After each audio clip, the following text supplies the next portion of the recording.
네, 안녕하세요. 네, 안녕하세요. 반갑습니다. 자, 노무사민법을 강의를 진행하게 될 김재형이라고 합니다. 네, 여러분 오늘 이렇게 처음 뵙게 됐는데요. 이제 종종 뵙게 되겠죠? 네, 더 좀 친해지시고 해서 여러분께 제가 드린 내용들이 좀 잘 전달되었으면, 그래서 여러분께서 부쩍부쩍 성장하셔서 또 좋은 결과를 얻게 되기를 또 기원해 보겠습니다. 여러분께서 지금 공부하실 민법은 법 중에서 법이라고 볼 수 있는 만큼 상당히 어렵고 좀 난해할 수 있는 법이에요. 그런데 여러분 이렇게 생각해 보시죠. 이게 만약에 법학을 공부한 자리라면 제 강의가 좀 달라질 거예요. 그리고 저보다 훨씬 더 법학을 잘 설명해 줄 수 있는 여러 다양한 선생님도 계실 겁니다. 하지만 여러분께서 지금 갖고 계신 이 책은요, 법학을 다루는 책이 아니고 수험서나 생각하시면 돼요. 수험이라는 것은 여러분 시험이고요. 더 나아가서 시험의 특성상 객관식 시험은 또 다른 공부의 차원입니다. 따라서 이렇게 해서 민법을 공부한다 생각하십니까? 자꾸만 과목이 어렵다 하시는 텐데요. 그렇게 하지 마시고 내가 암기 과목을 공부한다 이렇게 정리하신다면 좀 편하다고 생각이 들 것 같습니다. 더 나아가서 여러분, 자, 오늘 아침 혹시 커피를 드셨을까요? 네, 저도 오늘 아침 와서 커피 먹었습니다. 어디서 사 드셨습니까? 카페에서요. 네. 얼마쯤 될까요? 저는 여러분 강남 쪽하고 이제 신림 쪽 강의를 하고 있는데요. 가격 차이가 2배 납니다. 2배가 거의 3배 나는 경우도 있던데 학원 앞에 보니까 제가 계산하려고 했더니 1,000원 지키더라고요. 그래서 제가 당황스러워서 저 커피 시켰다 했더니 맞다고 하시더라고요. 거기서부터 얘기를 시켜볼까요? 여러분께서 어떤 행위를 하신 걸까요? 이거 그냥 아무런 생각 안 한다면 나 아침에 커피 하나 먹었어 할지 모르겠지만, 얘를 민사적 관점 보자면 여러분께서는 매매라는 법률 행위를 하신 겁니다. 여러분께서 혹시 뭐라고 말씀하셨나요? 아메리카노요 이렇게 하셨죠? 네. 혹시 아메리카노 하나를 구입하겠으니 이렇게 했나요? 그렇지 않죠. 이렇게 뭔가 말로써 뭔가 얘기했을 때 그 말이 정확하게 무엇을 주세요, 무엇을 드릴게요로 할 수 있겠지만 우리가 관행적으로 뭔가 이루어진 행위가 있기도 하죠. 네. 그래서 뭐가 필요할까요? 바로 해석이 필요한 겁니다. 법률의 해석이요. 이런 것들을 다루는 게 바로 뭘까요? 바로 민법입니다. 이 말씀을 드리고 싶은 것은 이겁니다. 여러분께서 민법이라 거창하게 생각하지 마시고 평상시가 내가 하는 것들이 바로 민사적인 행위들이구나. 다만 그 행위들을 조금 더 이쁘게 법률적 옷으로 입힌 것이 민법이라는 학문이구나 라고 이해해 주십시오. 그렇다고 제 의미가 그것이 민법을 폄하하려는 뜻이 아닌 거 아시겠죠? 네, 그렇게 이해해 주신다면 여러분께서 훨씬 더 직관적이고 실제적인 공부를 해볼 수 있을 겁니다. 약속드립니다. 여러분에게 제가 단순하게 이론을 던져드리는 강의는 하지 않을 겁니다. 하지 않았었고요. 그래서 종종 부족한 강의입니다만 들었던 칭찬은 되게 쉽게 이해시켜준다고 했던 말 들었습니다. 여러분께 그렇게 드릴 겁니다. 그래서 지금 머리가 빚은 상태죠, 머리가. 그죠? 그 빈 머리에다가 제가 민법이라는 집을 좀 지어드리도록 해보겠습니다. 오케이? 네. 우리 민법 좀 몇 가지 얘기 좀 해보고 들어가 볼까요? 민법. 민법은 뭘까요? 라고 물어보겠습니다. 여러분, 헌법은 뭘까요? 우리 민법보다 더 위가 형이지 헌법인데요. 이렇게 보죠. 헌법은요, 집을 짓는 법이에요. 그렇죠? 나라를 세우는 법이에요. 헌법 공부하시면은 어떤 원리가 있고요. 기본 권목이 하고 있습니다. 그건 나라를 세우는 법이죠. 여러분, 형법은 뭘까요? 형법은요, 죄 지은 사람 혼내는 법이에요. 그렇죠? 훨씬 수월하죠. 그래서 어렵게 하지 말자는 뜻이에요. 그럼 민법은 뭘까요? 민법은 바로 돈 달라는 법이에요. 이렇게 하시면 돼요. 그것이 부동산이든 금액이든 간에 돈의 문제라 보시면 돼요. 따라서 모든 민사적인 문제는 뭐로써 끝나는 걸까? 재화인 돈이라든지 부동산이 오가면서 끝나게 되는 거예요. 물론 거기서는 재산적 의미로서의 부동산 내지 건물 등등도 있으시겠지만 맞지만 우리 노무사 민법 전체 중에서 어디를 포인트로 하죠? 민법 총칙과 채권을 포인트로 해요. 그러다 보니까 이렇게 쉽게 제가 돈이라고 표현을 해드렸어요. 자, 민법이란 돈 받는 법이다. 그런데 우리나라 법책은 여러분 이렇게 있어요. 이럴 수 있잖아요. 여기는 사람에 대한 법, 요거는 부동산에 대한 법, 요거는 우리 동사에 대한 법으로 하자. 이럴 수도 있잖아요. 근데 그런 법체계가 아닌, 그건 보통 프랑스 법체계거든요. 우리 법체계는 뭐냐면 위부터 순서가 있어요. 독일 법칙이 그런데요. 어떤 식이에요? 청칙이 있고 청칙을 설명하고 나서 밑에서 하부적인 각칙들을 설명을 해요. 그렇죠? 우리 민법도 그렇게 취하겠네요. 왜? 우리 법이 순서 있게 규정되어 있으니까 민법도 그러겠죠. 그 민법도 어떤 게 구성됐을까? 민법 총칙이에요.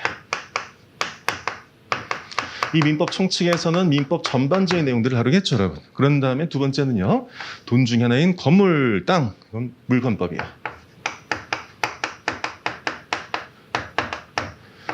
세 번째는요, 돈 받아야죠. 뭐라 그래요? 채권법이에요. 이렇게. 물론 크게는 민법은 이런 가죽법 말고 재산법도 있어요. 하지만 재산법은 우리 시험에서는 아예 나오지 않으니까 여러분, 우리는 재산법 말고, 가죽법 말고요. 재산법만을 타깃으로 해요. 그럼 아까 말씀드렸듯이 민법 총칙은 뭘까요? 그렇죠? 민법 전반에 걸친 내용들을 해주는 거예요. 그렇죠? 그 상태에서 나오는 것이 물권과 채권인데요. 이것도 이렇게 볼게요. 여러분 혹시 지금 뭔가를 쥐고 계신가요? 펜들을 쥐고 계시는데 누구 거예요? 여러분 거죠? 오케이. 여러분의 소유네요. 따라서 이걸 뭐라고 그래요? 소유권 그래요. 따라서 이 물권이라는 것은 물건에 대한 권리인 텐데요. 다른 말로 보자면 여러분 소유권은요. 갖고 있죠? 따라서 어떻게? 고정적인 관계예요. 이렇게요. 약간 유치권 하게 되면요. 내가 어떤 건물을 유치했어. 이렇게 될 수 있어요. 그죠? 그럼 여러분 이게 고정적이니까 얘는 뭘까요? 내 말에 변동적이에요. 이렇게 보세요. 이해를 해보시는 거예요. 왜 그럴까요? 여러분 돈 달래 때 어떻게 해요? 야, 돈 줘. 이렇게 하잖아요. 그럼 돈 줄 때 어떻게 돼요? 돈이 즉각 내 지갑에 오는 것이 아니죠. 저 사람이 돈을 가지고 와서 나한테 줘야죠. 줘야 되는 거죠. 그렇죠? 잘 보신다면 얘는요. 물론 이 말은 법률적 용어는 아니에요. 하지만 이해를 돕기 위해서. 따라서 고정적인 권리 관계 보자면 물건이고요. 뭔가 유동적이 변동적이면은 채권법 하시면 돼요. 오가면요. 우리 시험법이 어디라고 쓸까요? 민법 총칙과 채권법이라고 있어요. 여쭤볼게요. 고정이 쉬울까? 변동이 쉬울까? 좀 쉽다는 표현 그러니까 둘 중에 조금 더 어려운 게 뭘까? 맞아, 변동적이에요. 그래서 우리 시험 범위가 나오는 곳이 조금 더 난이도가 좀 있어요.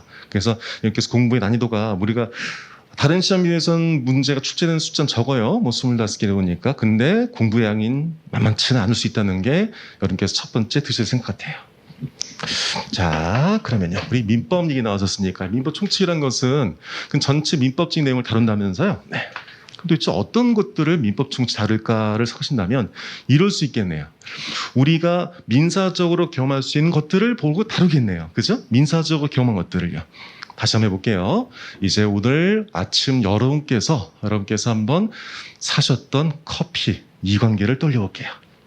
그걸 위해서 한마디 전해드린다면 민법이라는 것은 여러분 사람들 간의 관계라는 것을 잊지 마세요.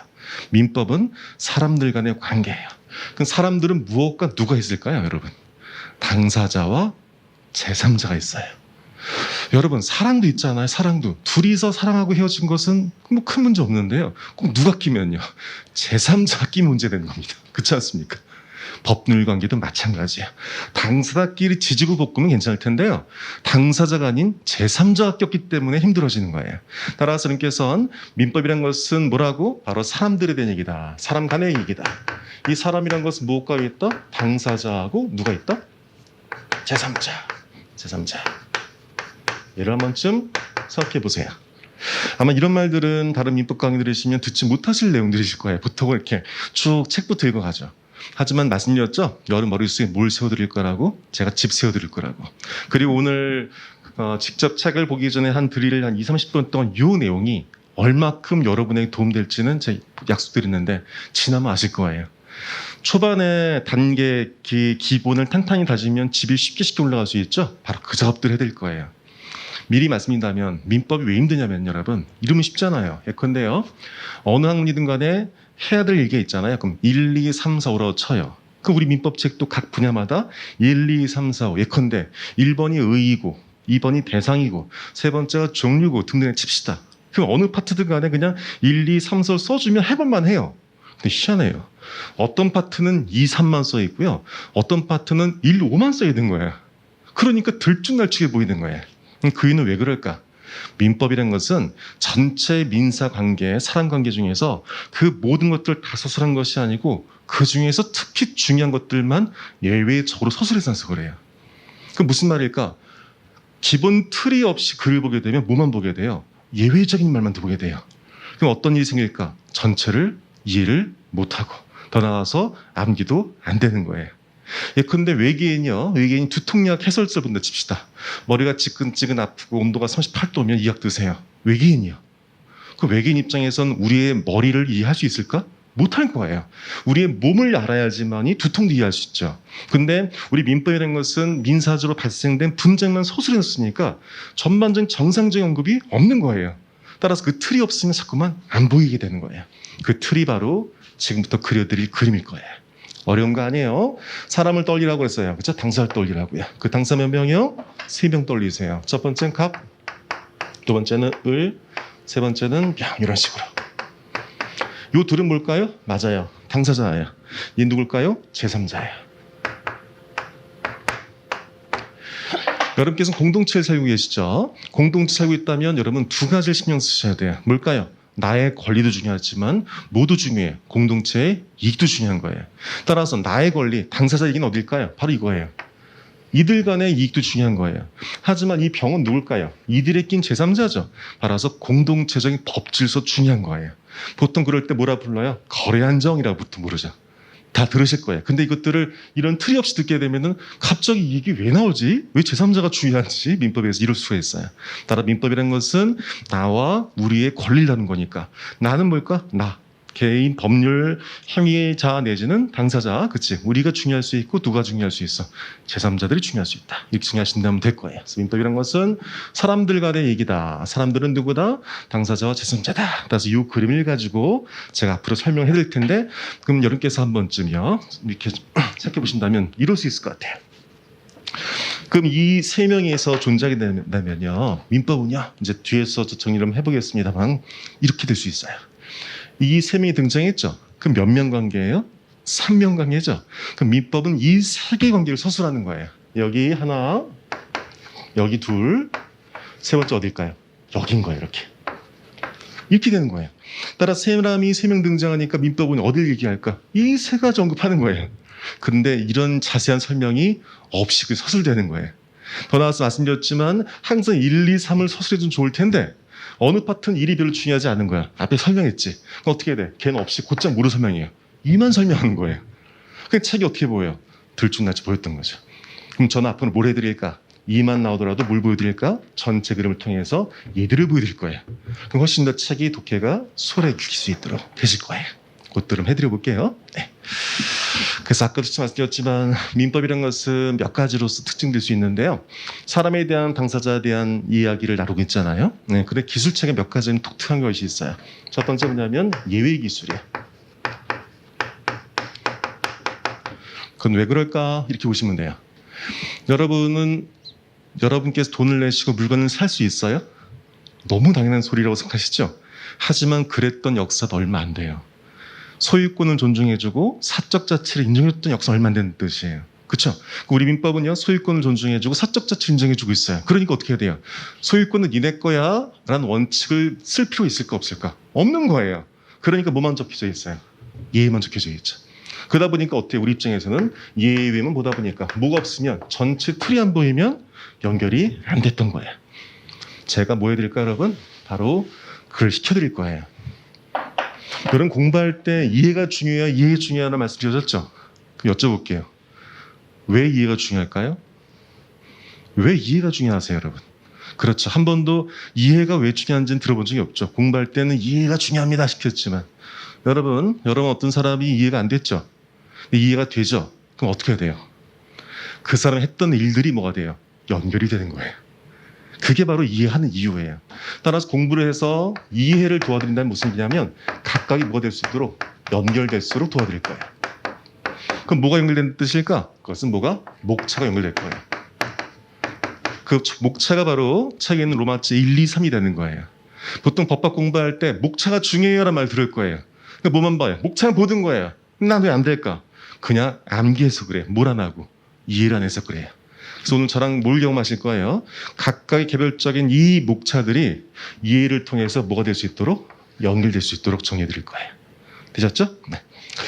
두 번째입니다. 두 번째 민법이라는 것은 또 뭐냐면 이렇게 정리할 수 있어요. 요건과 효과예요.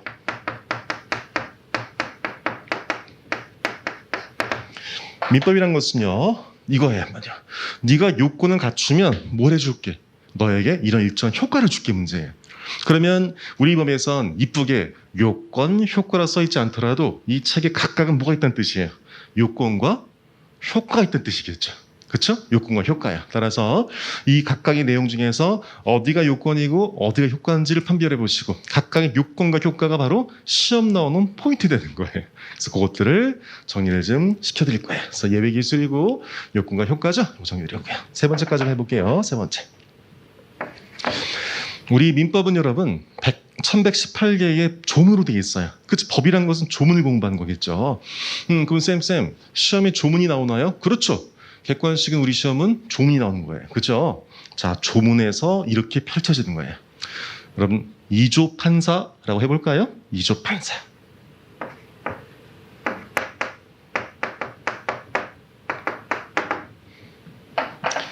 오, 외우기 쉽다. 그죠? 이조 판사 했습니다. 우리는 조문이 기본이에요. 그쵸? 조문이요. 이 조문들은요, 이쁘게 서술이 되어 있지 않아요. 굉장히 분절적 서술되어 있어요. 말도 어려워요. 그럼 그 조문을 우리가 받아들이려면 뭐가 필요할까요? 법학 이론이 필요한 거예요. 그것이 바로 이론이죠. 법 이론을 바탕으로 해서 우리는 어떻게 될까요? 조문을 해석할 거예요. 그 조문이 사실관계에 적용돼서 나오는 것이 뭘까요? 그것이 맞아요. 판례예요, 여러분. 판례. 이 판례들을 엮어서 문제 구성이 뭘까요? 바로 사례형 문제인 거예요. 이렇게. 따라서 우리가 시험에서 공부할 것은 이조 판사예요. 말씀드리면 그럼 이조 판사에서 대충 나오는 그 비율은 어떨까라 볼 수 있잖아요. 이렇게 보시면 돼요. 이조 판사 보시면 여기서 6대 3대 1이에요. 이렇게. 그럼 제일 중요한 뭘까? 맞아요. 바로 판례와 조문 되는 거예요. 여러분 10여 년 전 예전 민법 공부할 때는요. 조문이 더 중요했어요. 조문과 이론이요. 근데 이제는요. 이론은 나오지 않다 보시면 돼요. 얘는요. 중요한 것은 조판사예요. 그렇다고 판례만 공부할까? 안 된다는 뜻이에요. 왜 그럴까? 문제 난이도로 치자면 이게 제일 어려워요. 왜 그럴까? 다양한 판례들을 섞어서 문제를 냈으니까요. 그런데 이 문제, 사례 문제는 뭐를 이해하시면 풀 수 있어요? 판례를 이해하면 풀 수 있는 거예요. 판례가 4-5개 섞여 있는 게 사례 문제가 될 테니까요. 그럼 판례의 기본은 어디예요? 조문이었던 거예요. 그렇죠? 그럼 조문 이해가 필요했던 거죠. 그럼 조문은 언제 이해된다고요? 이론이 있어 이해되는 거예요. 이제 우리가 수업에서 뭘 할지 보이시죠? 우리 수업에서 뭘 할까요? 2조판까지 할 거예요. 2조판이 되면 뭐가 될 수 있을까? 사례는 충분히 해결할 수 있어요. 그럼 이걸 언제 공부할까? 기출과 나중에 문제 풀이 시간을 정리하시면 돼요. 오케이? 따라서 우리가 뭘 공부할 거다? 민법에서는 2조 판사다. 이론은 왜 안 나누는데 공부하느냐? 이론을 공부해야지 얘들을 뭐 할 수 있을까? 바로 이해할 수 있는 힘이 생기는 거예요. 이해할 수 있는 힘이 생기게 되면 조문과 판례가 어떻게 돼요? 연결되는 거예요. 그 경험들을 정리를 시켜드릴 거예요. 공부에 대해서 제 강의 특징, 제 강의를 해보는 기본 강의 때 특징을 말씀드려볼게요. 네. 그래서 기본 강의가 제가 법대 수업, 학원에서 수업 등등 하면서 이제 안타까웠던 것은 그랬어요. 지금 제 입장에서는 그 강의들이 다 이해가 돼요. 근데 저 처음 공부할 때 이해가 잘 되지 않았어요. 왜 그랬을까? 여러분 혹시 사진을 보실 때 어디 보세요? 사진 볼 때 우선 큰 그림부터 보잖아. 사람이다, 동물이다.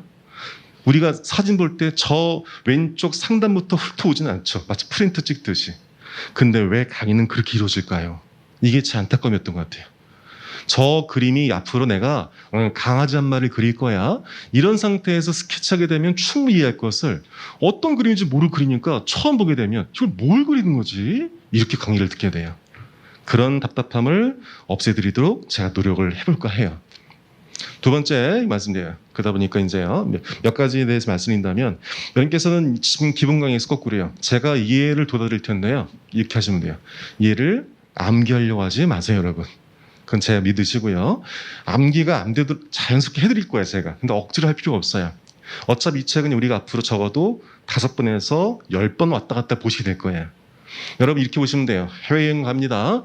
해외여행 처음 가시게 되면 그 골목골목길을 다 기억할 필요가 없어요. 프랑스 갔죠? 뭐만 찍으면 돼요? 에펠탑만 찍으면 돼요. 무조건 프랑스 가서 에펠탑 딱 찍으시면 되는 겁니다. 자, 뉴욕 갔습니다. 뭐만 찍으면 돼요?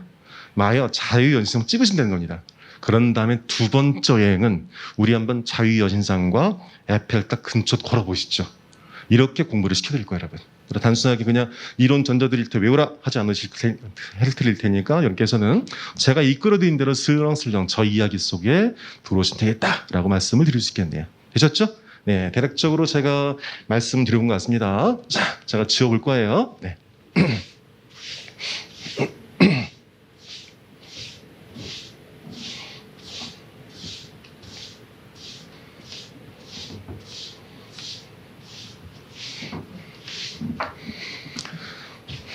동영상 보신 분이나 실감 가시는 분들 좀 들어보세요. 민법 무슨 법이에요? 하나, 둘, 셋. 돈 받는 법이에요. 여러분, 우리는 민법 얘기한 지가 이제 25분밖에 안 됐거든요. 25분 동안 내용들이 어떻게 정리되는지를 보여드릴게요. 민법은요, 돈 받는 법이에요. 기억나셨죠? 민법의 체계를 볼게요. 우리는요, 대륙법 체계예요. 따라서 무엇과 무엇으로? 총론과 강론으로. 민법은 크게 모르죠? 하나, 둘, 셋. 민법, 총칙이요. 여러분께서 지금 뭘 주고 계시죠? 그건 고정적인 세계네요. 무슨 법? 하나, 둘, 셋. 물건에 대한 건 물건법이에요. 세 번째는요, 여러분께서 돈 받아야 됩니다. 왔다 갔다 유동적이네요. 무슨 법이라고요? 익숙하지 않지만 채권 있죠? 채권법이요. 기억나셨죠?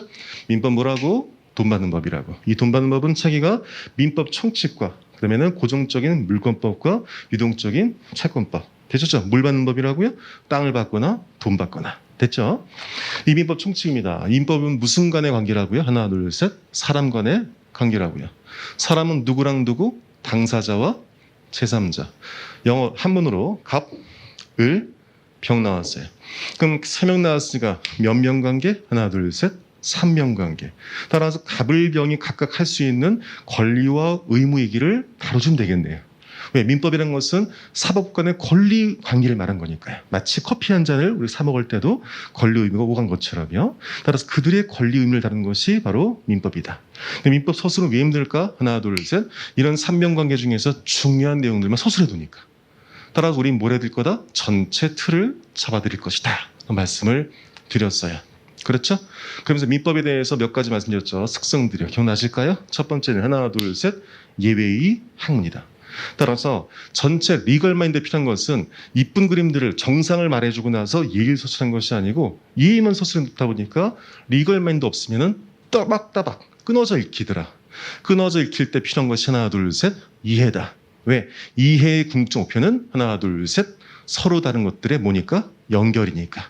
그러면 이 수업을 통해서 뭘 하시면 된다? 각각의 제목들이 연결이 되면 된다. 내가 보장한다. 만약에 연결이 안 되면 안 들어줘도 된다. 하지만 연결이 되시면 미친 듯이 따라와라. 두 번째입니다. 예외. 두 번째. 민법 무엇과 무엇? 요건과 효과다. 따라서 표현이 어떻게 됐든 간에 이 책에서 가장 중요한 것은 어디라고? 요건과 효과를 분설해서 정의를 하는 거다. 세 번째. 민법이라는 것은 무슨 판사? 하나, 둘, 셋. 이, 조, 판, 사다. 조문을 공부하기 위해서는 법학 이론이 필요하고 조문이 더욱더 사회에 적용된 것이 판례고 판례 문제를 몇 개 엮어 쓰는 것이 사례다. 그중에서 가장 많이 나온 것은 판례 60%, 조문이 대략적으로 한 30%, 사례가 10%. 전체 중에서 판례가 제일 많이 나온다. 이론 나오지 않는다. 하지만 이론이 필요하다. 왜? 이론을 알아야지 뭐 할 수 있습니까? 이해할 수 있고 그래야지 연결할 수 있으니까. 마지막으로 강의를 통해서 뭐 해라? 암결하지 마라. 왜? 이 책 어차피 5번에서 10번 본다. 따라서 뭐 해드릴 거다? 이 첫 번째 기본 강의에서는 전체적인 구조와 가장 중요한 내용들의 흐름들을 들어서 마치 사진 보듯이 찍어만 돌아까지가 이렇게 드렸던 내용입니다. 혹시 두 번째 들으니까 어때요? 훨씬 더 기억이 나시죠? 이렇게 해드릴 겁니다. 한 20여 분 동안 떠들었던 거를 제가 5분 압축을 했거든요. 여러분 아마 혼자서 이제 어떻게 하실 수 있을까? 1분 내에 할 수가 있어요. 오늘 첫날에 해볼까? 민법은 하나, 둘, 셋. 돈 받는 법. 구성은 민법 총칙, 물권법, 채권법, 고정, 유동적. 민법이란 것은 사람 간의 관계다. 갑, 을, 병. 사람은 당사자와 제3자다. 제3자는 거래 안정. 당사자는 행위자들. 이렇게 구성되었던 민법은 어떤 특징? 예외의 학문이다. 그래서 뭐가 필요하다? 이해가 필요하다. 두 번째 요건과 효과다. 어느 책이 어떻게 표현됐든 간에 요건과 효과가 핵심 포인트다. 세 번째는 이, 조, 판, 사다. 이게 오늘 여러분께서 대략 20, 30분 동안 들었던 내용들일 겁니다. 어때요? 머리 그림 그려지시나요? 이렇게 해드릴게요. 오케이? 자, 이제 책 볼까요? 민법 소론입니다. 들어가시죠.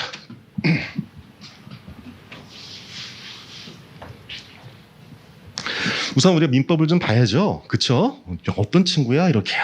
따라 민법 서론 쪽은요. 여러분 느끼시겠지만 그렇게 중요하지 않을 수 있습니다. 따라서 제가 중요하던 포인트 위주로 보시면 돼요.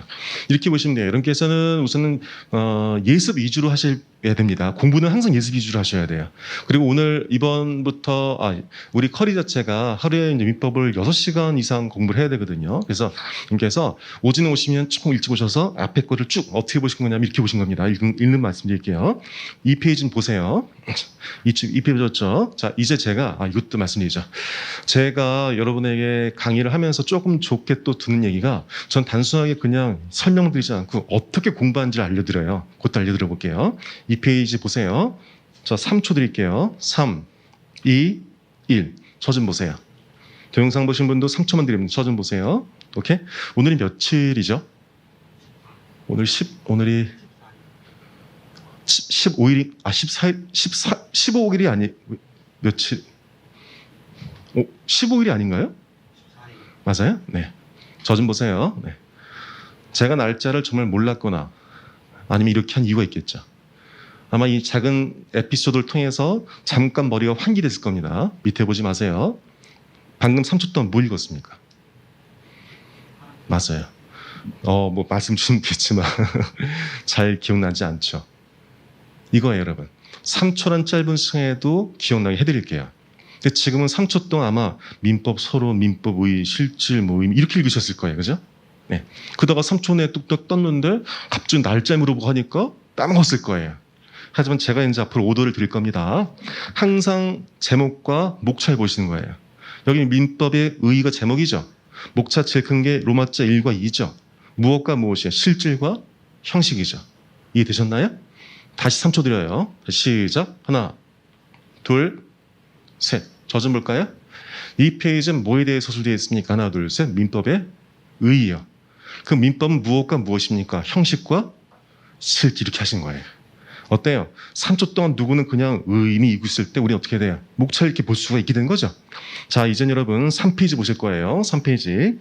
3초 드립니다. 하나, 둘, 셋. 저 좀 보시죠. 다 기억 못하더라도 여러분 어떤 기억날까? 뭐 법원 얘기 나옵니까?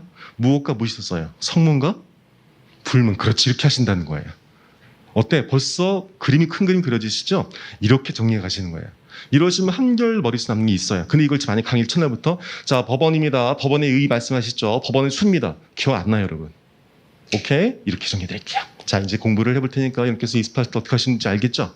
그냥 의무적으로 보신 것이 아니고 목차를 계속 보세요. 목차를요. 목차 보게 되면 큰 목차 보시다가 두 번째는요. 두세 보다가 이제는 큰 목차 말고 좀 두 번째 목차 있죠? 고등까지 읽어보시는 거예요. 그럼 그거 연결시키는 누구의 목이다? 제목이니까. 자, 볼게요. 이건 서론입니다. 민법 서론입니다. 1절 민법 의의입니다. 실질과 형식 있나요? 그렇죠, 여러분. 형식부터 볼까요? 형식은요. 여러분 그 사이트 가시면 민법 치지 않습니까? 그럼 1118조의 쭉 민법정이 뜰 겁니다. 형식적으로 딱 눈에 보이시죠? 형식은요. 눈에 보이는 거예요. 눈에 보이는 민법정이 형식적 민법이고요. 실질은요. 그게 아니고 이거 얘기해요. 야, 어떻게 그 1118조만 있느냐. 그런 것이 아니고 뭐냐면 실질로 보게 되면 어떤 것도 포함될 수 있어 민사적 문제를 풀어낼 수 있는 법령들 있잖아. 다 민법인 거지 라는 거예요. 한마디로 실질이라는 것은 어떻게 될까요? 형식적인 것 더 플러스 더 알파가 붙어서 민사적인 문제를 해결할 수 있는 근거들이 되는 거예요. 그 정도 보시면 돼요. 오케이? 제가 가볍게 읽는 것은 무슨 뜻일까? 수험과 거리가 없다는 뜻이에요. 따라서 수험과 거리가 없더라도, 거리가 있더라도 읽으셔야 되는 거죠. 두 번째입니다. 민법의 법원. 이 파트에서는 핵심되는 것은, 문제 날 것은 바로 2절이에요. 2절. 1절과 3절은 가볍게 보시면 되고요. 2절에서 민법의 법원문 정리하시면 돼요. 참고로 이 강의는 여러분 제가 어떻게 들 거냐면 강독을 같이 해드릴 거예요. 무슨 말이냐면 이것도 칠판에 썰을 풀 때는 제가 큰 그림을 잡아드리거나 미션 판례를 설명해 드릴 때 쓸 거고요. 보통은 같이 읽어드릴 거예요. 왜 이런 일을 하게 되냐면 제 입장에서는 여러분 그냥 쭉 설명하죠. 그러면 돼요. 편해요. 그런데 그렇게 어떤 단점들이 있으시냐면 여러분은 앞으로 저를 많이 볼까요? 책을 많이 볼까요? 책을 많이 보시는 거예요. 이 책 가지고 전쟁터 가시거든요. 근데 강사한테 강세 설명에만 치우치신 거예요. 이 책이 모르겠는 거예요. 따라서 같이 읽어드리면서 용어도 정리해 드릴 거고 왜 중요한지 포인트 알려드릴 거예요. 알았죠? 오케이. 자, 2절입니다. 민법의 법원이에요. 법원은 뭐냐면 우리가 그 영어로 코트가 아니에요. 무슨 법원이 있죠. 가정법원. 그것이 아니고 법의 연원, 법의 한마디로 뭐냐면 기준 이렇게 보시면 돼요. 어떤 게 법이니? 이런 뜻이에요. 그래서 어떤 게 법이니 이럴 때요. 자, 이제 1조입니다. 오, 처음 보기네요. 여러분 처음 봤습니다. 읽으셨지? 항상 저보다 먼저 읽으셔야 돼요. 읽고 나면 이렇게 드릴 거예요. 1조는 하나, 둘, 셋, 법관조예요. 됐나요? 법관조. 이해되셨나요? 첫 번째 뭐죠? 법률에 의하고. 없으면 어디에 의하고? 관습법에 의하고. 어디에 의한다? 조리에 의한다. 되셨죠? 입에서 읽히세요. 하나, 둘, 셋. 법관조예요. 수업할 때 여러분 마스크 쓰니까 너무 좋은 게 있어요. 왜? 우리 그냥은 없으면 말하기 민망하잖아. 그치? 입도 보이고 하니까. 마스크 딱 쓰고 있으니까 여러분 창피한 거 없죠? 입에서 웅얼대시면 돼요. 1조 뭐라고 하나, 둘, 셋. 법관조예요. 순서가 누구예요? 첫 번째는 법률에 의하고요. 법률 없으면 두 번째 어디에 의하고요? 관습법에 의하고요. 세 번째 어디에 의한다? 조리에 의한다. 이렇게 보시면 돼요. 그럼 이제 어떤 순서로 보시면 될까? 바로 법관조 순서로 공부하면 되겠죠. 첫 번째입니다. 성문민법이에요. 뭘까? 하나, 둘, 셋. 법인 거예요. 이것이 법률. 법률에서 포함된 것은요. 저 보세요. 또 자세하게 보는 것이 성문민법 보시면 법률 나왔죠. 밑에 뭐 나왔어요? 명령 보시는 거죠. 이렇게 보는 거예요. 근데 그렇지 않고 또다시 읽고 있으면요. 또다시 안 되는 거예요. 따라서 이 법에는 모두 포함된다는 거예요. 법률과 모두 포함된다는 거예요. 명령까지 포함되는 거예요. 실제 말씀드리면 제일 위가 헌법이죠. 헌법 밑에가 법률이죠. 법률 밑이 누구예요? 규칙과 명령이에요. 근데 이 1조에서 법률은 그 법률 민법점 말고도 모두 포함된다. 명령, 규칙도. 보시면 명령이나 자치규범 동그라미죠. 밑에요. 공포된 조약 보이세요? 조약. 동그라미 치시면 돼요. 무슨 말일까? 앞으로 이렇게 표시해 드릴 거예요. 동그라미 X요. 그렇게 시각적으로 표시했을 때 이해득 볼 때 훨씬 더 쉬울 수가 있어요. 됐죠? 정리해 볼게요. 성문민법은 민법전만 포함한다. 하나, 둘, 셋, X. 모두 포함된다. 민법전. 두 번째는 명령. 그 다음에 뭐죠? 자치규범 어디까지? 조약까지. 이렇게 정리하신 거예요. 얘는 이해가 필요한 게 아니에요, 여러분. 눈에만 정리하시면 돼요. 법률에서는 민법전만이 아니고 명령과 조약까지 포함된다. 이게 한 지문이 될 수 있어요. 그럼 이제 어디 갈까? 불문민법 가시죠. 불문민법 가시면은 관습법 등장하죠, 여러분. 그렇죠? 관습법 등장하고 거기에 조리가 있을 거예요. 그죠? 관법 조회했으니까. 우리 조리 먼저 살짝 정리해 드릴게요. 조리가 뭘까? 복조리? 그때 들었던 것 같아요. 요즘 여러분, 글쎄, 나이가 연배 있으셔야 알지. 복조리가 본 적도 기억이 없죠. 옛날 사극회에 나오지 않을까요? 이렇게 헹구는 그거. 예. 그 조리란 말은 여러분 낯설 것 같아요. 하지만 우리는 조리란 말이 낯설지 않습니다. 여러분 알던 말이에요. 해볼까요? 네. 여러분, 세상이 너무 부조리하지 않으세요? 다들 고개 끄덕대세요. 그죠? 부조리하다. 부조리가 뭘까요? 조리가 아니란 뜻이에요. 그렇죠? 세상이 부조리하다는 말은 무슨 말일까? 세상이 상식적이지 않다는 뜻이겠죠? 조리란 말은 뭘까요? 바로 상식이라는 뜻이에요. 근데 우리가 부조리한 말을 쓰다 보니까 조리가 좀 낯설어 보였던 거죠. 됐죠? 그 정도까지 가볍게 보시고요. 핵심 어딜까? 법률도 알았어. 조리도 알았어. 핵심은 바로 관습법이에요. 정리해드리자. 관습법은 성문이에요? 불문이에요? 하나, 둘, 셋. 불문. 어때요? 이렇게 보이죠? 그 전체 카테고리를 잡으셔야 보이는 거. 관습법은 불문법이에요. 그죠? 불문법. 도대체, 자, 이것 좀 정리해볼게요. 불문법.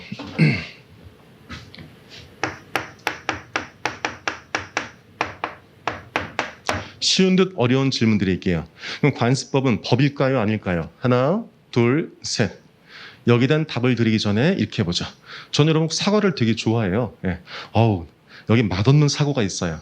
제가 맛없는 사과를 좋아할까 안 좋아할까? 좋아하는 거예요. 왜 그럴까? 전 뭐가 좋았다고 그랬어요?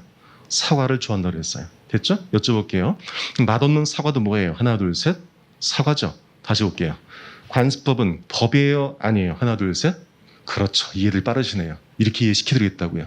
관습법은 법이에요. 왜? 지 스스로가 뭐라 말하고 있으니까. 법이라고 말하고 있으니까. 그렇죠. 법은 법인데 무슨 법이래요? 관습에 따르는 법이래요. 보통 법은 누가 정해요? 국회가 정해요. 그런데 지금 관습에 따른대요. 그러다 보니까 이거 법은 예외적으로 인정되는 거겠죠. 그렇죠? 이렇게 정했어요. 내가 그랬었죠. 법은 또 민법은요 원칙과 예의된 소설이거든요. 말씀드렸잖아요. 그죠? 관습법은 바로 예외예요. 말씀드렸잖아요. 그래서 민법은 모해된 기술이 많다고 예외된 소설이 많다는 뜻이에요. 여기 여러분 보스 원래 어떻게 나와야 돼요? 법이란 것은 무엇인지 막 자세히 설명해야 되잖아요. 있어요, 없어요? 없다니까요. 그냥 법은 니네가 알아서 외워. 그럼 법의 예외인 뭘 말해줄게? 관습법 말해줄게. 이거거든요. 관습이 되기 위해서는요. 첫 번째 뭐가 있어야 돼요? 관행이 있어야 돼요. 관행. 줄 섰으면 여러분, 줄 섰으면요. 네. 그럼 그 사람이 먼저 와서 학원에 자리를 잡을 수 있나요? 네, 그럴 수 있을 것 같아요. 근데 매번 그래야 돼요? 그건 모르겠어요. 그런 관행이 있긴 한데요. 글쎄 목숨 걸고 말을 하면 좀 그래요. 그쵸? 더 나가서 해볼게요. 여기 그럼 축의금 내셔야죠. 축의금 내는 관행이 있죠. 그럼 축의금 안 내면요? 죽일 놈이에요? 그건 아닌 것 같아요. 그죠? 그건 아닌 것 같아요. 예. 그런데 여러분 보세요. 어떤 행위는요. 한 행위 같은 경우 그걸 안 하면 좀 혼날 듯한 일들이 있어요. 그걸 보통 우리 뭐라고 그래요? 법적 확신이라고 그래요. 그럼 잠깐 법에 대해서 얘기해 볼게요. 관습법이 법이었었으니까. 법은 우리 생활을 규율하는 어떤 양식 질서죠. 그럼 쉽게 해봅시다. 종교하고 법 정리해 볼게요. 종교랑 법 어떤 차이가 있을까요? 하나 둘 셋. 법은요. 안 지켰을 때 혼나는 거예요. 법으로 제재를 받는 거 국가가. 이게 법의 특징이에요. 종교는요. 물론 혼내지만 사랑을 품어주는 게 되죠.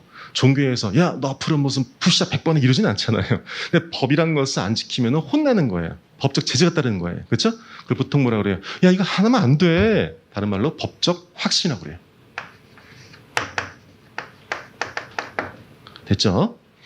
이렇게 된 상태의 세 번째 요건이 필요해요. 그런데 우리가 그냥 믿고 따르면 하면 돼요? 예컨대요. 무조건 결혼을 안 하게 되면 무조건 그 사람을 동네에서 결혼 안 삼기를 그냥 결혼시키는 게 맞아 라고 시골에서 관행이 있었고 확신이 다 쳐요. 말이 돼야 안 돼요? 안 되는 거죠. 따라 세 번째 볼까요? 법질서에 반하면 안 돼요. 이게 바로 관습법이에요. 됐죠? 관습법이라는 것은 뭐라고요? 첫 번째, 관행이 존재해야 돼요. 두 번째 같은 경우는 관행만 존재해서 안 되고요. 뭐가 있어요? 확신이 있어야 돼. 이때 법적 확신한 말 어렵게 쓰죠. 다른 뜻이 아니에요. 저거 안 지키면 혼나. 이게 법적 확신이에요. 세 번째는 뭘까? 그것이 번째 법질서에 어긋나면 안 돼요. 이게 바로 관습법이 가지고 있는 특징이 되는 거예요. 그렇죠? 관습법. 볼게요. 몇 가지만 또 연결해서 정리해드려 볼게요. 여러분, 판사들은 누굴까요? 법원에 지내는 사람들이죠. 그럼 판사들은요, 우리가 재판할 때 이 법원, 판사들은 어떻단 가정을 할까요? 첫 번째는 판사들은 모든 법을 알아. 이게 첫 번째 가정이에요. 그렇죠? 그러니까 우리가 법을 물어볼 때 판사한테 갈 거 아니겠어요? 아니, 판사도 모른다면 우리가 어디 가서 법을 얘기하겠어요? 두 번째, 하나, 둘, 셋. 판사들은 사실은 몰라 이거예요. 여러분과 저 사람이 돈 빌리고 했는지 알아요, 몰라요? 모르죠. 해볼게요. 자, 모르니까 뭘 해야 돼요? 하나, 둘, 셋. 그게 입증이에요. 여러분 살면서 뭐 입증 책임 들어보셨을 거예요. 앞으로도요. 그래서 입증 책임 누구한테 이런 말 들어봤을 거예요. 그럼 무슨 말일까? 법은 내가 아니까 니네가 뭐해? 입증만 해. 이 뜻이에요. 이렇게. 따라서 입증 책임 있다는 말은 뭘까? 입증 책임 있으면 너 입증 안 하면 너한테 불리할 수 있어? 이 말인 거예요. 어때요? 전체가 좀 슬슬 그려지시죠? 다시 한번 해볼게요. 판사는 뭐라고요? 법을 잘 아는 사람이에요. 여쭤볼게요. 관습법은 당사자 입증해야 될까요? 판사가 직권으로 알아서 해줄까요? 하나, 둘, 셋. 그렇죠. 직권인 거예요. 왜 그럴까? 관습법 뭐니까? 법이니까요.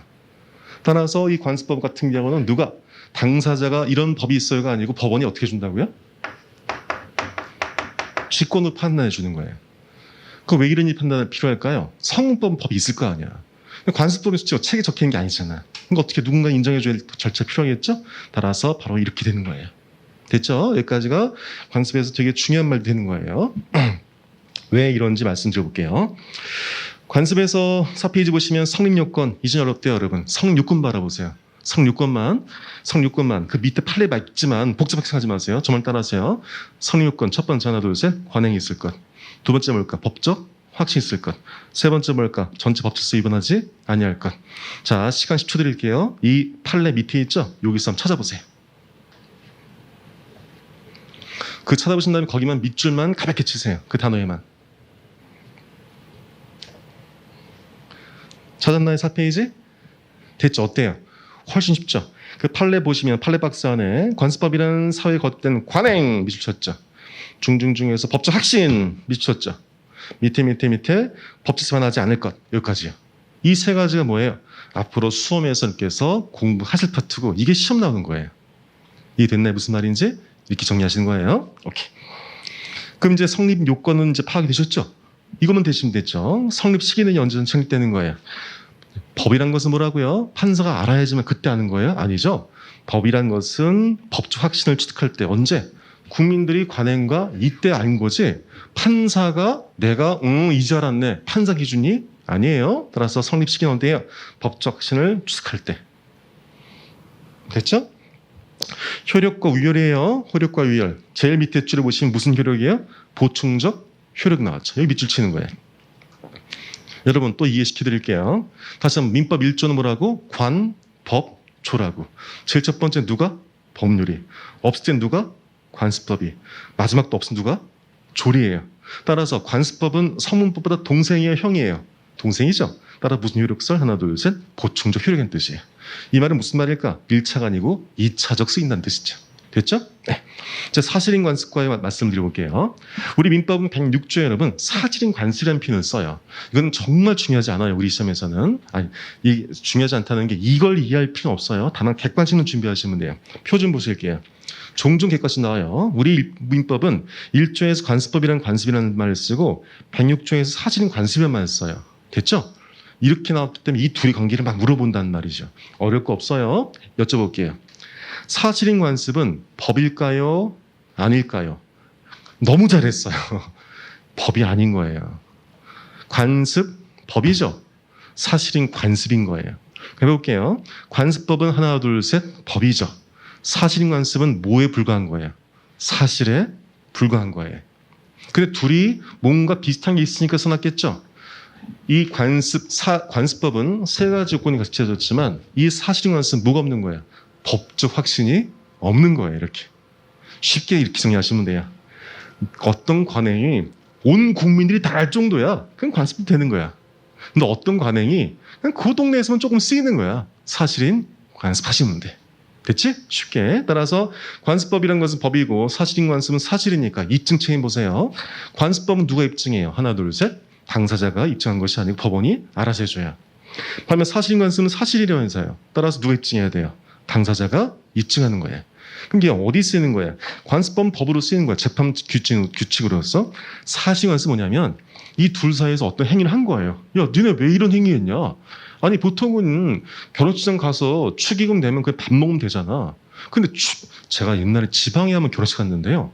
거기서 봤더니 밥도 주면서 봉투를 주는 거예요. 그래서 뭐 했더니 축의금 냈더니 돈을 10,000원을 또 주는 거예요. 호남 쪽에서 한번 갔었거든요. 이거 뭐 했더니 이 지역에서는 이렇게 돈을 내게 되면 또 봉투를 또 준다는 거예요. 오, 재밌었어요. 왜?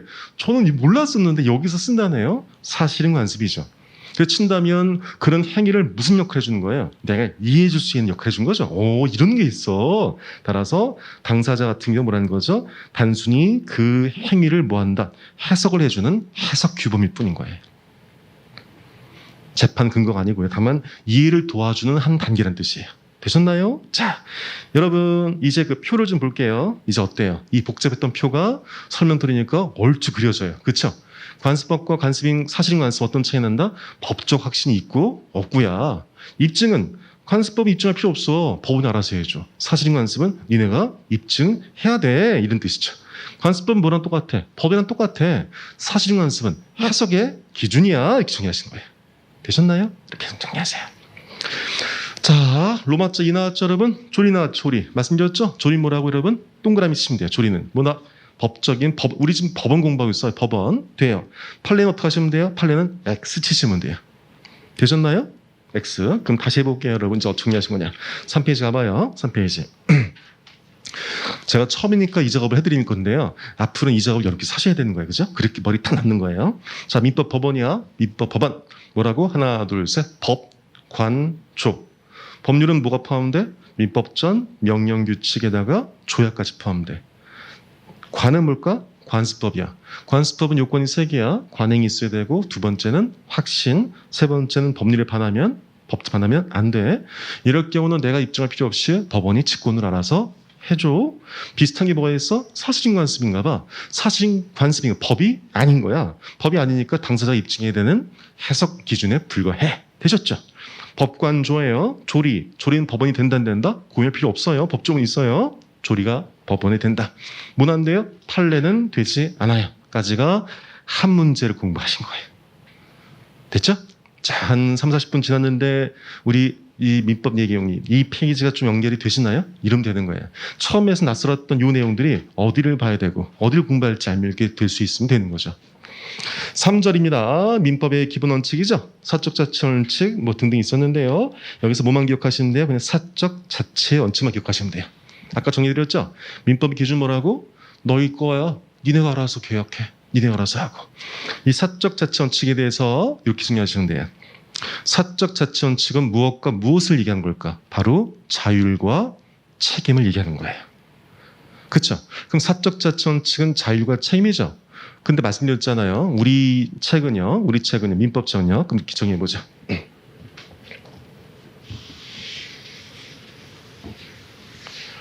사적 자치가 제일 큰 원리입니다요. 사적 자치.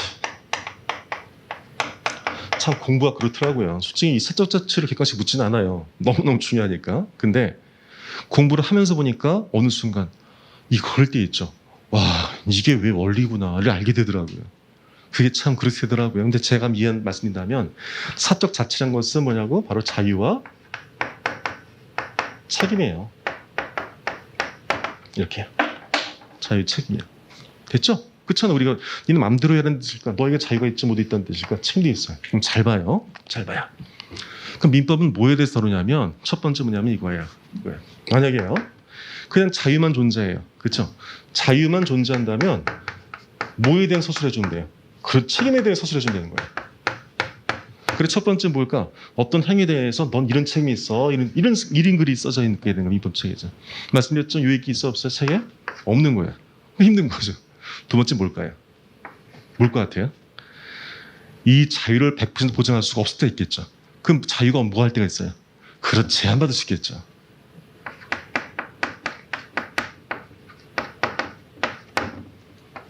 이 두 가지 써져 있는 거예요. 그래서 사적 자치라는 것은 무엇과 무엇? 자율과 책임인 거고요.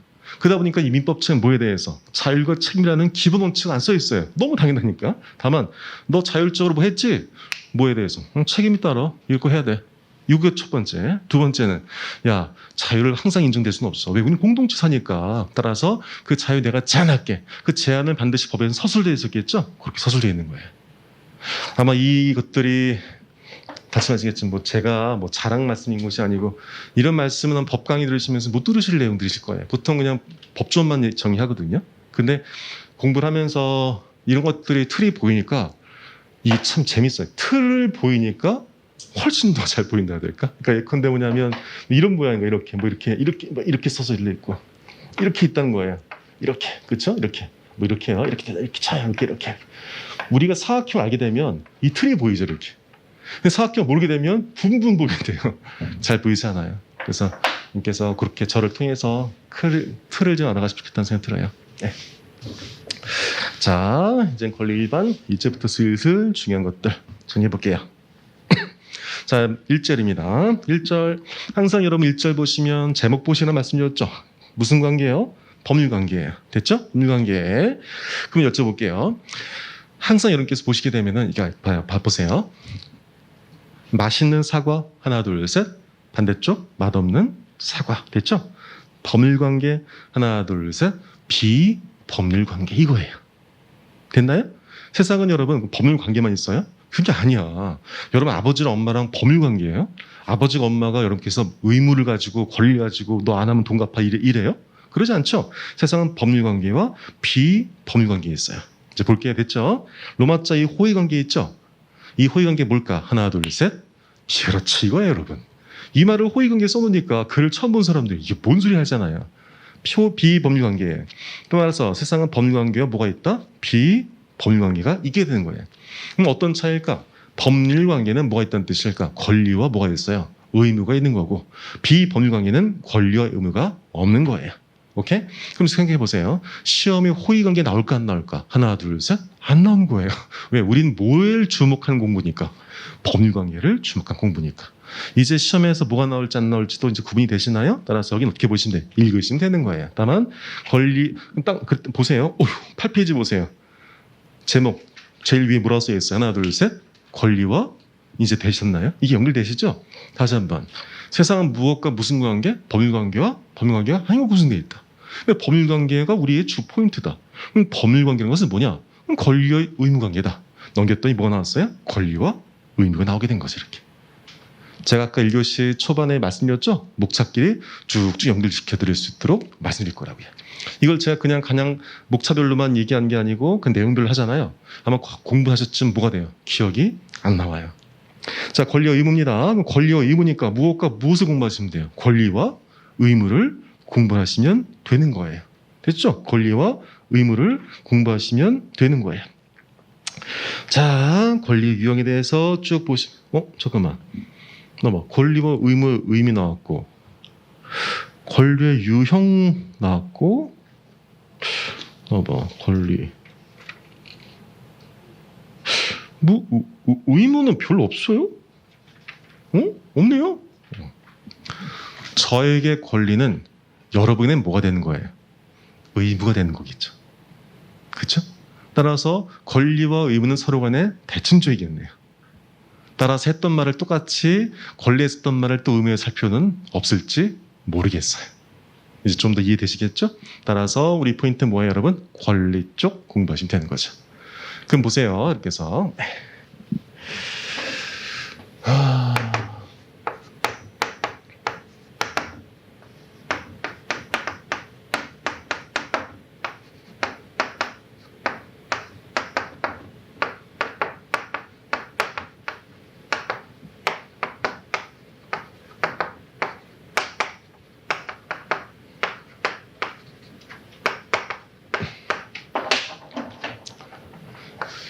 이 7가지가 여러분 보통 법에서는 목차예요. 보통 정의가 나오겠죠? 정의를 보통 의 쓰기도 하고 나오기도 해요. 정의 다음에 뭐가 나와요? 종류요. 그 다음에 뭐냐면 성질이요. 그 다음에는 적용 범위요. 그 다음에는 요건과 효과, 마지막에는 제한이요. 이것이 앞으로 보시게 될 목차예요. 그런데 이 중에서 이렇게 쓸 때도 있고 이렇게 쓸 때도 있고 하게 된 거죠, 이제. 따라서 이 목차 머릿속에 있으신다면 아마 일목요연한 흐름들을 좀 이해할 수가 있을 거예요. 따라서 정의, 종류 등등이요. 보게 되면 권리란 것은 누가 법익을 통해서 법이 인정한 힘을 말한대. 됐죠? 그럼 뒤에 뭐가 나올까? 종류나, 그렇죠? 그 종류란 말을 다른 말로 뭘까요? 유형 나온 거죠, 이렇게. 되셨어요? 따라서 법에서 보게 된 흐름이 목차가 정의를 말해주고 종류를 말해주고 거기는 성질 특질을 말해주고 그런 다음에는 요건과 효과 말해주고 마지막에는 제한 얘기해주고 그렇죠? 이런 정도로 문제가 흘러가게 돼요. 자, 권리 유형 나왔죠? 내용에 대한 유형이에요. 자, 볼게요.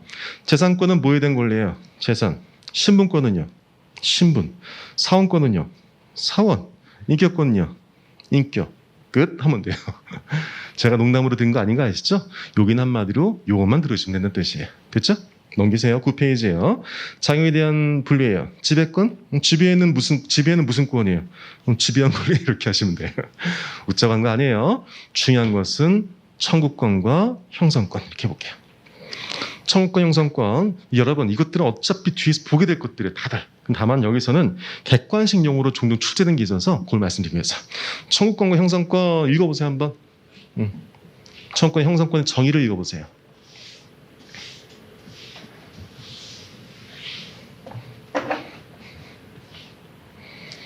읽으셨죠? 됐죠? 오케이. 다시 해볼게요. 아까 목차 좀 기억해 볼게요. 제일 첫 번째 뭐죠? 기억이 안 나세요? 첫 번째 뭐라고요? 정의. 두 번째는 순서는 좀 큰 차이 없겠지만 그래도 기억나세요? 종료. 세 번째는 여러분 항상 제가 적어드리면 다 기억하려고 하셔야 돼요. 머리로 기억하거나 손으로 기억하시거나. 알았지? 정의. 두 번째는 종류. 세 번째는 성질. 그쵸? 네 번째는 요건. 그 다음에는 효과. 그 다음에는 제한. 등등. 적용 범위. 요건, 효과, 제한까지 해드렸었어요. 그죠? 그럼 저건 뭐냐면 바로 여러분께서 글을 읽을 때 공부할 순서예요. 먼저 정의를 읽으시고 이렇게 하는 뜻이에요. 그럼 볼게요. 제가 청구권, 형성권 읽으려 했었잖아요. 그럼 제일 먼저 파악할 건 뭐예요? 정의예요. 왜? 법은 정의의 학문이거든요. 됐죠? 근데 문제는 뭐냐면 청구권과 형성권 읽었단 말이죠. 정의가 머리 남질 않아요. 그게 바로 문제겠죠? 그래서 제가 좀 도와드리죠. 청구권은 뭐냐면 이거예요. 해줄래예요. 쉽죠? 청구권은요. 해줄래예요. 따라서 무슨 청구권이면 그렇죠? 뭐죠? 보세요. 소유권 이전 등기 청구권이에요.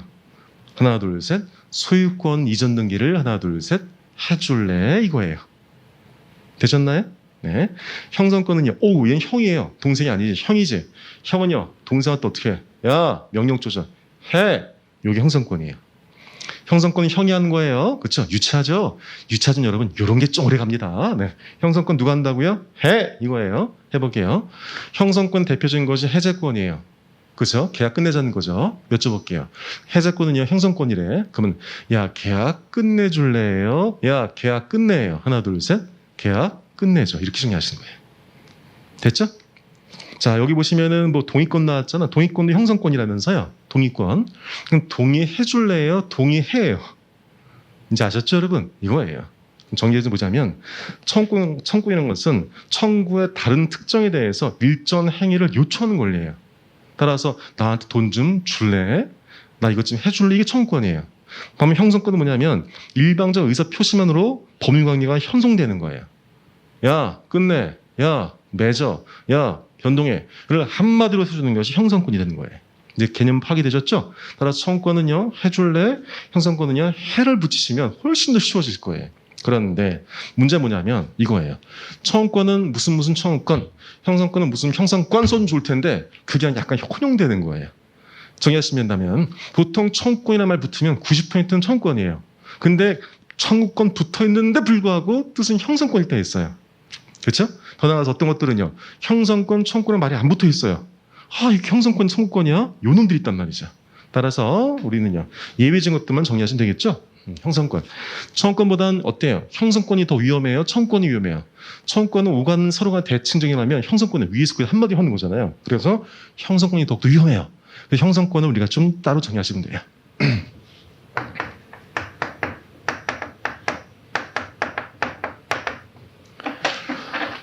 강의 때이긴 한데요. 어제 속이 좀 상해서 제 친구 동철이라고 있는데 여러분들 친구 좋은 친구들 중에 속상해하는 친구 있죠. 동철이라는 친구 이놈이 평생 괜찮거든요. 근데 여러분 그때 있죠. 술만 먹으면 이렇게 취해져요. 그래서 어제도 제발 좀 그러지 말라고 너 얼굴 추하다고 했는데 불구하고 좀 술을 좀 먹으면 애가 이렇게 되더라고요. 그러니까 사람이 술 버릇 줘야 될 텐데 갑자기 안타깝다. 아유. 제 친구 이름 뭐라고요? 동철이라고요. 동철이가 뭘 먹으면요? 술 먹으면 취해요. 면상이 좀 취해져요. 해볼게요. 동, 철, 면, 상, 추, 취, 해. 됐죠? 그래서 뭐냐면 얼굴이 부시시해요. 그래서 해볼게요. 이렇게 얼굴이 부지지해요. 해볼게요. 동의권, 철회권. 철회란 말 처음 시켰다. 철회는 말 그대로 내가 하는 의사표시를 다시 걷어들이는 거예요. 야야야, 나랑 계약하자. 야, 안 할랜다. 여기 철회예요, 여러분. 그렇죠? 면제. 야, 너 나한테 돈 줄 거 있지? 면제 줄게. 상계. 상계가 뭐냐면 여러분, 복잡한 전문 용어로 뭐냐면 여러분이 저한테 100만 원 빌려줬고 저도 100만 원 빌려드렸어요. 그럼 서로 갚아야 돼요? 아니면 좀 어떻게 대충 쉽게 처리할 수 있겠죠? 이럴 때 우리가 쉽게 어떻게 쳐요? 하나, 둘, 셋. 퉁치죠. 이렇게. 퉁치는 게 상계예요. 추인. 추인은 언제일까? 사후에 인정해 주는 거예요. 야야야, 너 나 어제 내 허락도 없이 뭐 카드 가졌어? 썼다며? 네, 썼어요. 알았어. 이번만이야. 추인이에요. 아시겠죠? 취소. 해제예요. 됐죠? 아마 우리 표에는 다 써있지 않죠. 그래서 몇 개만 더 넣어가세요. 보시면 여기 동의권, 취소권, 추인권 나왔었죠. 상계권 나왔죠. 해제권 나왔었죠. 오유 나왔었잖아요. 그죠? 여러분, 약혼 해제권은 중요한 것 아니에요. 상속권. 왜 그럴까? 얘는 무슨 법이니까? 가족법이니까. 뭐만 기억하시면 돼? 동철, 면상, 추치해 하시면 돼요. 왜 그럴까? 문제 보시면 다음 중 형성권이 아닌 것은 나오거든요. 자, 부지지 나왔나요? 그래서 부지지 나왔었는데요. 자, 보시면 부가 볼까요? 밑에 보시면 명칭은 청권이지만 실제 형성권이 있죠. 보이세요? 부속물 매청권. 지상물 매청권. 밑에 지료증감 청권 하시면 돼요. 됐나요? 이 내용들은 해당 파트 가서 제가 정리를 해드릴 텐데요. 가볍게 말씀드린다면 부속물 매수청구, 지상물 매수청구 뭐냐면 이거예요. 여러분께서 뭐 지상권 같은 걸 써요. 지상권이 뭐냐면 땅 위에서 땅 위를 쓰는 거예요. 근데 뭐냐면 이거예요. 한 10년 썼단 말이죠. 건물도 짓고 갑자기 땅 주인이 야, 땅 돌려줘. 헉, 나 이 건물에 건물 짓고 살았는데? 이거잖아요. 그럼 건물이면 얼마예요? 1억이에요? 20억, 30억, 50억이에요. 딱 이걸 철거하게 되면 사회적으로 혼란이 생기겠죠? 이때, 야, 지상물, 건물 매수해줘. 이거예요, 지금. 됐죠? 근데 봐요. 이게 청구권이면 내 지상물 매수해 줄래? 이거잖아요. 그럼 저쪽에서 뭐 할 수 있어요? 하나, 둘, 셋. 응 할 수도 있죠. 모두 할 수 있어요. 싫어. 그치. 이럴 수 있단 말이에요. 그럼 건물 뭐 해야 돼요? 철거해야 되는 거죠? 근데 우리 법은요. 이 건물이 아까우니까 철거하지 말게 하고 싶은 거예요. 그럼 해볼게요. 지상 매수권권. 내 지상물 사줘. 이렇게 해야 돼요. 내 지상물 사줄래 해야 돼요. 사회적으로 우리가 이 건물을 살리기 위해서는 내 지상물 사줘 해야 되는 거죠. 그럼 지상물 매수권은 청권이 형성권이에요. 형성권이죠. 되셨나요? 이렇게 이해시킬 거예요. 지료증감 청구권이요? 이게 무슨 말일까요? 요즘에 여러분 너무 힘들잖아. 그치? 지료라든 차임 낼 때 힘든 거야. 그치? 힘들 때 이 힘드신 분들을 조금 더 우리 좀 깎아줘. 이래 되잖아. 근데 보세요. 나 지료 좀 깎아줄래? 그럼 누가 깎아주겠어? 따라서 어떻게 야 지료 깎아줘. 이래 될 거 아니겠어요? 그죠? 따라서 지료증감 청구권 어떻게 돼요? 이것도 형성권 되는 거예요. 됐나 여러분? 자, 여러분 이것도 한 문제거든요. 복잡하거든요. 야, 너무 쉽다. 제 친구 이름 뭐라고요? 하나, 둘, 셋.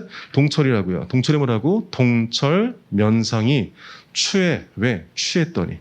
동철 면상 추취해. 그렇죠? 얼굴이 어떻다고? 부지지해.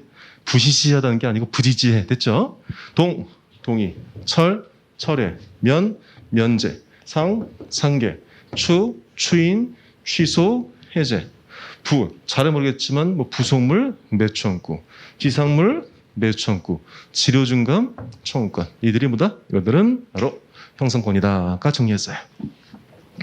넘기셔서 경리에 뭐 등등 있는데요. 여기는 이렇게 해서 가볍게 읽으시면 돼요. 혹시 몰라서 10페이지 주된 권리, 종된 권리 좀 보신다면 이 정도만 주된 권리, 종된 권리 보신다면 이거예요. 여러분께서 이건 주인된 권리하고 종된 권리예요. 자, 원본이 있으시죠? 돈을 빌려줬어요. 거기 이자 있겠죠? 그럼 말 그대로예요. 뭐가 주인일까요? 원본이겠죠. 그럼 원본이 주된 권리고요. 이자가 무슨 권리일까? 종된 권리죠. 이렇게 보시면 돼요. 그러나 여러분께서 저한테 100만 원 빌려주셨어요. 근데 제가 돈을 안 갚을지 모르니까 저당권 설정했어요. 그럼 뭐가 종된 권리고 뭐가 주된 권리일까? 주된 권리 하나 둘 셋 100만 원 채권. 종된 권리는 담보 채권 이렇게 하신 거예요. 어때? 좀 수월하게 정리될 수 있겠죠? 따라 여기는 이런 식으로 보통 객관식에서 가볍게 묻는 파트니까 이런 파트는 이의가 필요한 것이 아니고 어떻게 하시면 돼? 가볍게 정리하시면 되는 거예요. 오케이? 자, 그래서 오늘 1교시를 통해서는 제 민법 정리해드렸고 오늘 냈던 것은 아마 시험지 나오게 되면 관습법에서 보통은 한 문제, 지금은 형성권에서 보통 한 문제 나오는 코트예요. 이 두 파트가 여러분께서 정리가 되셨겠죠? 이렇게 드릴 거야. 단순히 썰 풀지 않고 시험이 어디 나올 거고 어떻게 나올지 우리 거기를 공부해라. 이런 식으로 해드릴 겁니다. 아셨죠? 쉬었다 다시 올게요.